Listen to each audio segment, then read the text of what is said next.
That concludes our public participation. Takes us to our action agenda, item number 13, for action as required on appropriate matters discussed in executive session. Our first item would be our selected employment items shown in Exhibit A. I have a motion. Mr. Cates. I make a motion that we give approval to selected employment items as presented in Exhibit A. Have a second. Ms. Baumgardner seconds. Any discussion? Seeing none, all those in favor, please raise your hand. That passes unanimously. The second item is a discussion of a contractual matter involving the potential purchase of real estate shown in Exhibit B. Ms. Hutchison. I move that the Board of Trustees authorize the district administration to purchase property identified as Lexington County TMS number 002797-02-006, per the agreement with owners dated May 8, 2018. The property has 5.435 acres, has frontage on Westcott Road, and adjoins Irmo High School. The consideration for the property is $300,000. Thank you, Ms. Hutchison. Have a second? Mr. Cates seconds. Any discussion? Ms. Hutchison? I'm making this motion because I believe that this is a wise move for the school district to purchase this property, which is adjacent to Irmo High School. As we all know, Irmo High School is somewhat landlocked, and I believe I heard earlier that it only has about 50 acres, is that correct? Around 50 acres or so. And most new schools require 100 acres. So we want to make sure that we're able to continue in the future, provide the programming needs to keep Irmo High School competitive with other high schools in the area. There's a lot of other good reasons for this, but that's my initial statement. Thank you, Ms. Hutchison. And Ms. Hammond.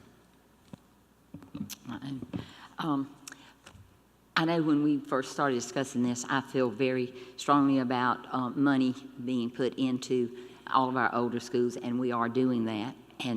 But I'll have some great concerns just at this point in time to spend the money on the land when there are current needs for some of the facilities, such as bathrooms or other things that are in our capital budget. So that's my only concern. I know it's great for the future. I'm being conflicted with the basic needs right now. So that's something I'm considering. Thank you, Ms. Hammond. Any other comments concerning Ms. Baumgardner? Usually our capital projects update should take care of the bathrooms. I mean, that's one of the things that we look at. That's one of the basics. I mean, we don't want, bathrooms that aren't working. And generally that's handled in capital projects. I don't know if there's any bathrooms that aren't working, there might be some that need painting or some aesthetics, but do we have a significant problem in that area, Mr. Richardson?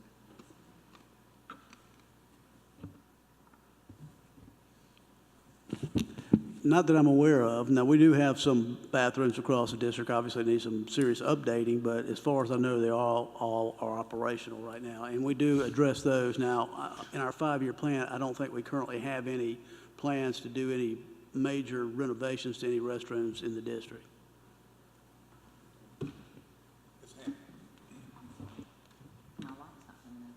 I use my teacher. Here it is. In no way I mean any bathrooms aren't working. I have toured several of the schools. I'm going to make it through all of them, but several of them this summer that are in the down on the Irmo area, and yeah, they're all working. But there are some that our students use that definitely need upgrading. Like parts of the floor. Pieces of floor not there. I mean, our kids are using it. Now, I am not arguing that it's a bright thing to look at the next 10 years and the next 50 years and be visionary. I do not disagree. And you as a board may not, I mean, you feel strongly about doing it, that's fine. But if this money for this, even though, and it's a good price, $300,000 is not a lot of money for this land that's contiguous with a school we already own. But Irmo High School's numbers are not that, are not that large right now, say 1456, something like that. And I just think they're greater needs. This is an important thing, but, and let me add to the money, let me ask you, in the capital budget, when we pay for this land, does it come out of the capital budget? It would be money that could go to fix any existing needs in our older schools? It is capital funds that we use to purchase it. Thank you. Concerns? I think we've stated some great reasons we discussed in executive session tonight.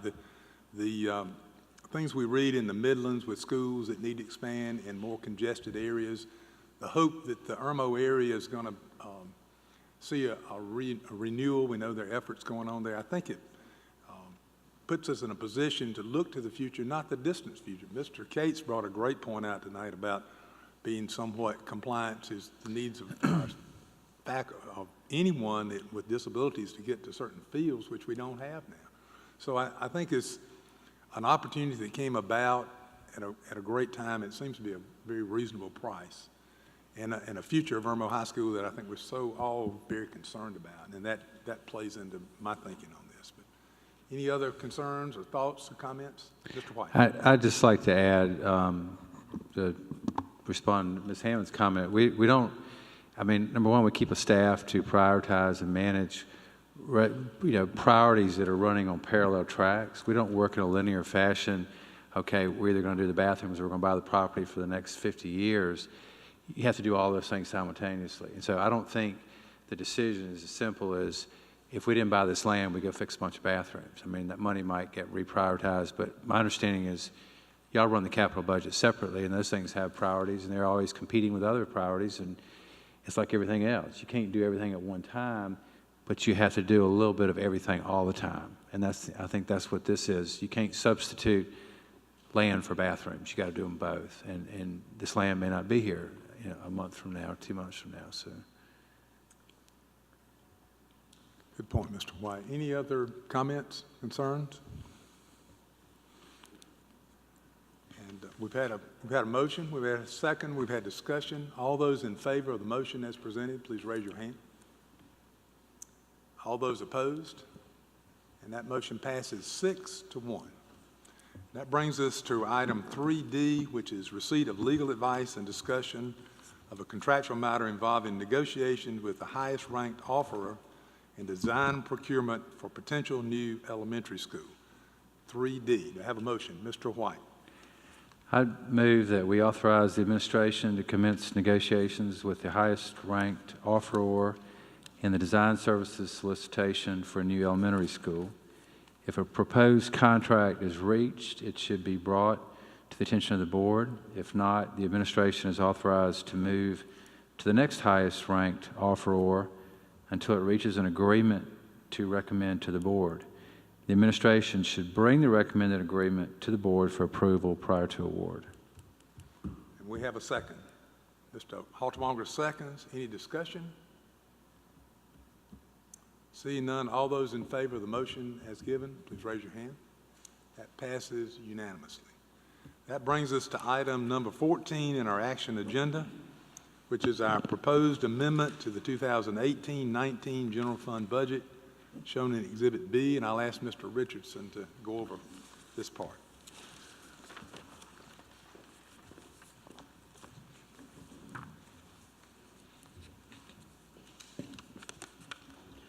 Thank you, Mr. Gant, members of the board. If you recall, we passed a budget back in the end of May, and there was a little bit of, I guess, questions that we still had as far as regarding our budget, as far as what kind of revenue we expect from the state, since at that time they had not passed their budget. We actually had the budget passed by the General Assembly in the end of June.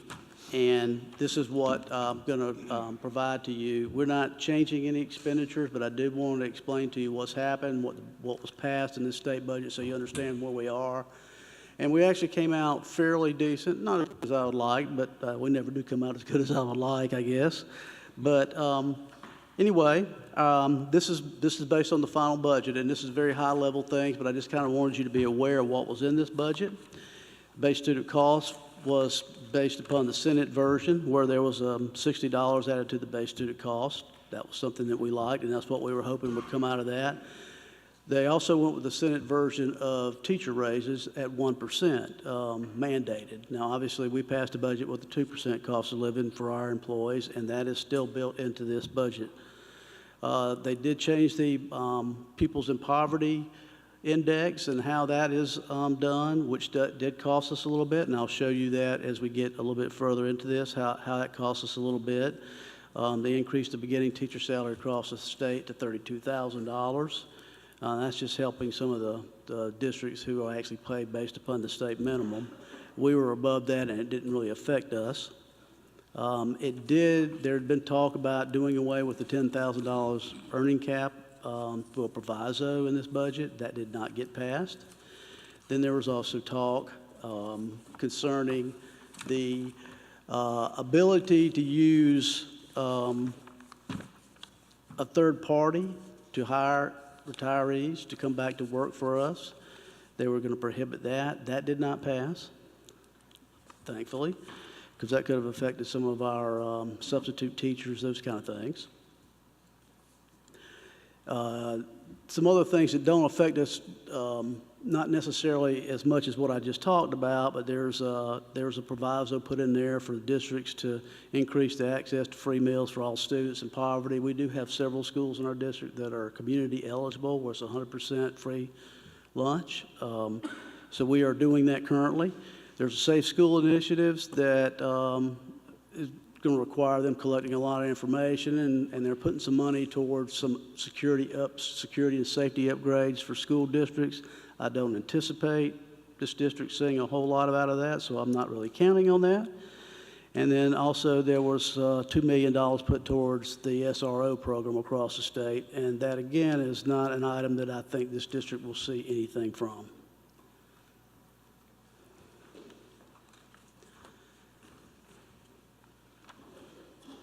Apparently, I cannot operate technology. Okay, here we are. This is just a reminder of what was approved in our budget, and we increased our budget by, actually, this is incorrect because what I failed to do was add the additional 1% salary. So you can increase that amount by approximately $1.4 million to come up with our total budget now, and I apologize for that. I picked the wrong slide when I put it in here.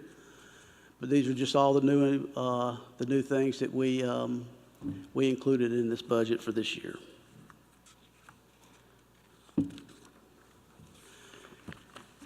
And this is a comparison of what our original budget was and what the amended amount was. And as you can see, there's no change in our local revenue estimates for next year at this time. Excuse me, for this year. We are in fiscal year 2019. All right, this is what we got from the state. You see an increase in our state fringe benefits line of approximately $700,000. I mentioned the poverty index earlier. You can see our EFA dollars are fallen by $244,000 as a result of that poverty index. And then really nothing else has changed there. We are going to see a little more money on that second line there. It says transfer from EIA. That is the money that we're receiving to fund 1% of that teacher salary increase. We got a little bit more money out of it on the final estimates than what we had originally presented to you. So what does all this mean? We walked out of here with approximately a $1.4 million shortfall. I'm coming back to you with approximately a $900,000 shortfall in this budget. That's a decrease in our overall shortfall of $481,000. I tell you this because I think that with this budget, with the non-recurring expenditures we have currently in there for the $500 loyalty bonus, and the fact that we are implementing some cost savings measures right now, as a matter of fact, that I'm not comfortable reducing line items to see how that's going to work out. I feel very comfortable with this budget going forward without a millage increase. If you chose to do a millage increase, this is obviously what you were looking at, we'd have a millage, according to state law, we'd have a millage increase cap of 7.6 mils. And that is the end of my presentation, but I'll be glad to try to answer any questions. You need questions from Mr. Richardson? Ms. Hutchison? Mr. Richardson, I think I'm just getting confused on the wording, but under the state budget summary with the earnings limitations, the wording is a little bit funny. It says deletes, and I don't believe this is yours, but deletes the proviso suspending the earnings limitation. So it sounds like it's kind of double negative there. Can you explain it in plain Certainly, words? Certainly. There was a proviso that was inserted to do away with the $10,000 cap. And To that do was away with it. To do away with it for 1 year, obviously, it's a proviso. But during the negotiations with the conference committee, they deleted that proviso. So that's what that's saying, is they deleted the proviso to do away with the $10,000 cap. So there still is a $10,000 cap. Yes, the Okay. $10,000 cap is in force. We're going to send them back to English class. I don't know So- that the legislature, that I actually got that from our school boards not school board association, our business officials association, so we don't know how to write, we just do numbers. Right, right. Well, we appreciate the fact that you can do numbers so well. So there still is that limitation. Yes. And then, just to make sure I understand, we are still able to use a third party. That is correct. Okay. The House has inserted I had it backwards. The House had inserted a proviso to do away with the $10,000 cap. The Senate actually inserted a proviso that not only didn't do away with the $10,000 cap, but it made it impossible for us to use a third party to hire back retirees. And then the last question, you mentioned that we should add $1.something million to the approved budget changes. What was that amount? I wasn't. I don't recall the exact amount, but the number that I gave you here includes that. Oh, it does? Okay, okay, perfect. That is our budget, $188,721,570. Okay, That has not changed. perfect, thank you.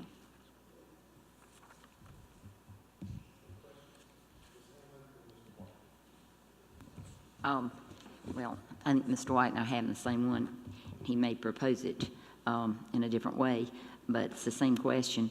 We were just asking the 1.4 million shortfall that you had before, and then it's now changed to, what, 898? That money we would make, and you said it was like one-time money that you felt comfortable without a millage increase. Would we take that from fund balance? If we end up the year in a deficit, that's exactly what would happen. And that's, and then I want to be sure about teachers. So I remember when you came to us before, we were hoping the Senate would give that other 1%. So they only gave, the legislator only gave the teachers the 1%, and then we made it up and gave the other 1%. So our teachers will get a 2%. All employees in this district And will all receive employees, sure. a Okay, 2% cost of living. great, just making In sure. addition to any step that they would be eligible for. Right, and the step would be over and above the 2% That's to all correct. employees. Thank you. That's correct. I guess along those same lines, do we know what other districts are doing? I mean, and this goes back to this question in the day when we couldn't even fund the step increase without a millage increase.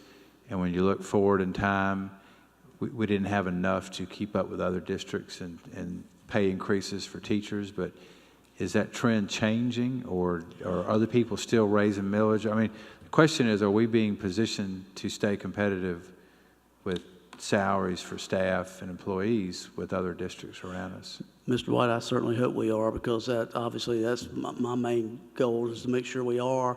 I think back when we had those discussions, we were headed down that road where I think we were going to be forced into a millage increase on an annual basis regardless. We have done and implemented some things over the last couple of years I think we're starting to see pay off for us, where we've reduced. I've looked at it, the state's not going to give us a lot of money, so what are we going to do to keep up? So we've tried to really reduce our costs where we can, and we've done, I think, a great job reducing energy costs across the district. We continue to work on that.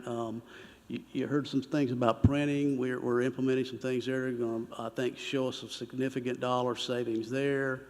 We've renegotiated our substitute contract. We've got considerable savings there. So those are the kind of things I'm trying to do from my standpoint to keep us competitive.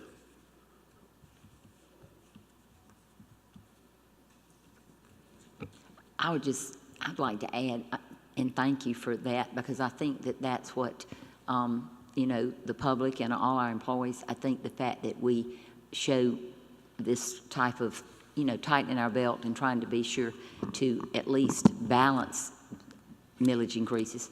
I mean, nobody likes it, but you have to do it to keep things going. So I'm just glad to hear it, because every dollar we save is a dollar in the classroom and a dollar for our environment and for our teachers and our employees. So I'm just really glad to see things are coming to fruition that you have done in the past to save money. Well, I thank you for it. It's a result of all of our employees working together to do Yes. this. And Mr. White, I didn't completely answer your question. You asked me what other districts are doing, and it's all over the board, honestly.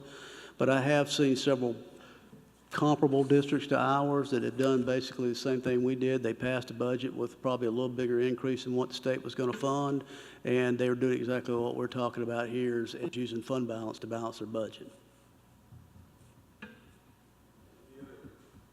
Question, concern? Mr. Richardson, I want to commend you and your staff for monitoring, presenting us with a great budget, and I think we all don't need to lose sight of the fact that there are some great things in this budget, some behavioral items that we've added, some more personnel that are being key areas and key schools, in addition to a 2% cost of living and a step increase for all employees who qualify for that step, and the one-time loyalty bonus. So I think it's a great budget, and I think what I have seen, and I've heard you talk about, is the administration, the departments are working together to make these things work and make this possible. So I commend you for a great budget and monitoring, and it goes back a few years to the new system that was put in. I know there's ways now to monitor that we didn't have before, so I thank you very much for that. Well, if I don't see any other questions or concerns, I would entertain a motion to Mr. Halterman. Yes, Mr. Chairman, I make a motion that for the approval of the amended fiscal year 2018-2019 general fund budget in the amount of $188,721,570. Okay, we have a second. Ms. Baumgartner seconds. Any further discussion? See none, all those in favor, please raise your hand. That passes unanimously. Thank you, Mr. Richardson. That brings us to item number 15 under discussion,